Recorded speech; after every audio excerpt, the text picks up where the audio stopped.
మీరు కొత్తగా business start చేయాలనుకుంటున్నారా? మార్చ్ 16, 17న హైటెక్స్ లో ఫ్రాన్సెస్ ఇండియా బిగ్గెస్ట్ అధికారంలోకి వచ్చి ఈ రోజుతో 100 రోజులు నిండుతా ఉంది. రాష్ట్ర ప్రజలకు ఎన్నికల సందర్భంగా 100 రోజుల్లో 6 గ్యారంటీలు 13 హామీలు అమలు చేస్తామని బాండ్ పేపర్ల మీద నోటరైజ్డ్ డాక్యుమెంట్లు చేసి ఇంటింటికి పంచి అధికారంలోకి వచ్చిన కాంగ్రెస్ తన మాట నిలుపుకోలేకపోయింది. రాష్ట్ర ప్రజల్ని దారుణంగా మోసం చేసింది.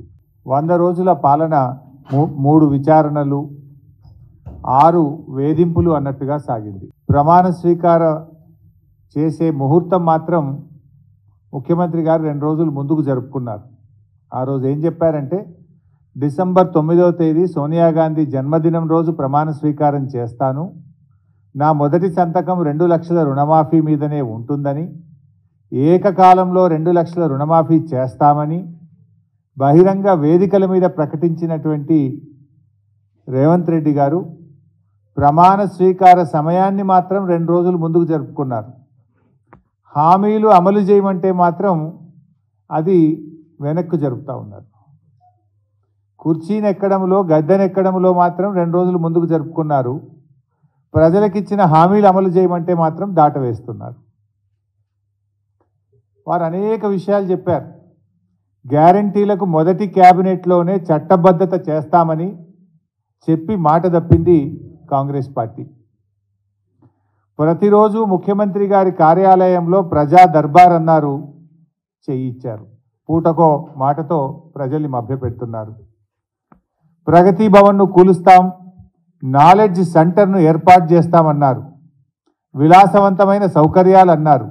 కానీ ఈరోజు చూస్తే ఉప ముఖ్యమంత్రి గారే అందులో ఉంటున్నారు. అసెంబ్లీను సందర్శించిన ముఖ్యమంత్రి గారు అసెంబ్లీ స్వరూపాన్నే మార్చేస్తాం 3 నెలల్లో అన్నారు. తట్టెడు మట్టి కూడా తవ్విన పరిస్థితి లేదు. రైతు భరోసా ఇస్తున్నామని అంతర్జాతీయ వేదికలపై గొప్పలు చెప్పుకున్నారు.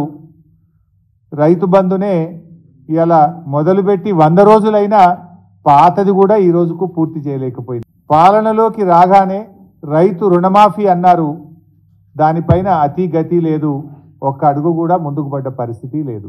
ఆసరా పెన్షన్లు పెంచుతామన్నారు, ఉన్న పెన్షన్లే సరిగా ఇవ్వడం లేదు. కేసీఆర్ గారు తెలంగాణ పరువు పెంచే ప్రయత్నం చేస్తే రేవంత్ రెడ్డి గారు మాత్రం కరువు పెంచడంలో పోటీ పడుతున్నారు. దేశమంతా కరువు ఉందనే చేతగాని మాటలు చెప్తూ రైతుల నోట్లో మట్టి కొడతా ఉన్నారు. కేసీఆర్ గారి హయాంలో పచ్చటి పంట పొలాలు కనిపిస్తే 10 ఏళ్ల తర్వాత రైతులు తమ పంట పొలాలలో మంటలు పెట్టుకునే పరిస్థితులు ఈ రాష్ట్రంలో కనబడతా ఉన్నాయి. కేసీఆర్ గారు వ్యవసాయాన్ని శిఖరాగ్రంలో నిలబెట్టే రేవంత్ రెడ్డి గారు శిథిలావస్థలోకి చేస్తున్నారు. కేసీఆర్ గారి హయాంలో త్రాగునీటికి సాగునీటికి లోటు లేని పరిస్థితి ఉంటే ఇలా రాష్ట్రంలో రేవంత్ రెడ్డి గారి పాలనలో కన్నీళ్లకు కొరత లేని పరిస్థితి కనపడతా ఉంది. మిషన్ భగీరథ ఇంటింటికి నీళ్లు ఇచ్చే పథకం కేసీఆర్ గారు తీసుకొస్తే రేవంత్ రెడ్డి గారి రాజ్యంలో మళ్ళీ ఖాళీ బిందెల ప్రదర్శన కనబడతా ఉంది. స్వయంగా ఆయన నియోజకవర్గం కొడంగల్లోనే కనబడ్డది.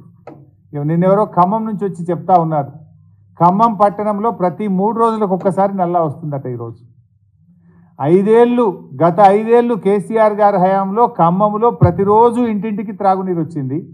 మీరు వచ్చిన 100 రోజుల్లోనే ఏమైపోయింది?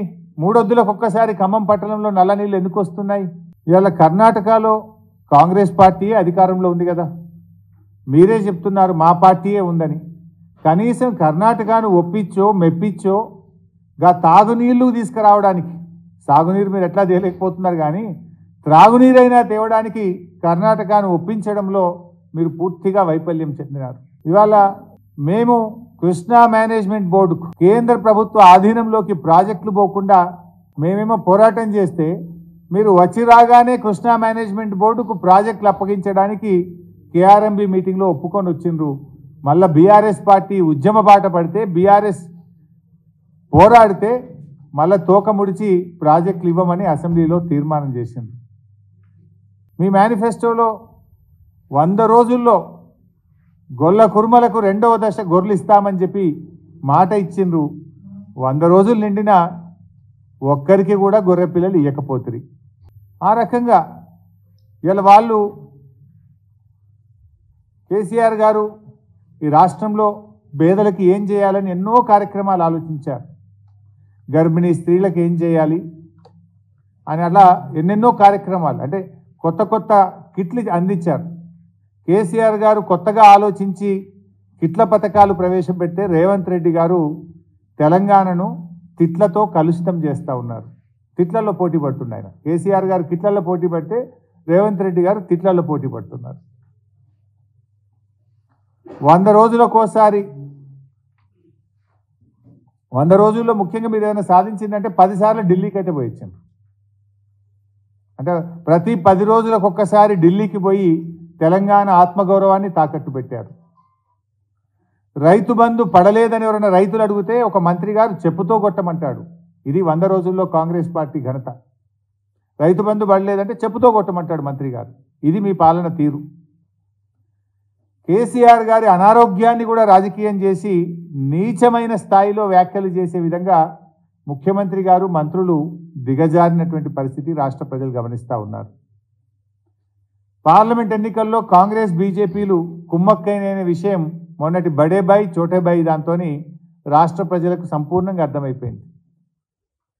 ఎందుకంటే మొన్న ఈ 100 రోజుల్లో ముఖ్యమంత్రి గారు మాట్లాడినటువంటి తీరు, ఆయన వ్యవహార శైలితో ఈ బడేబాయి చోటేబాయి బంధం ఇవాళ రాష్ట్ర ప్రజలకు సంపూర్ణంగా అర్థమైంది.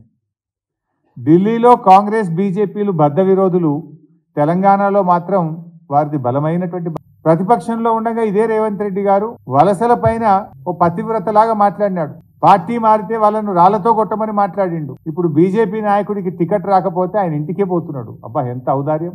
సుమన్ టీవీలో మీ పర్సనల్ అండ్ బిజినెస్ ప్రమోషన్స్ కోసం కింది నెంబర్కి కాంటాక్ట్ చేయండి.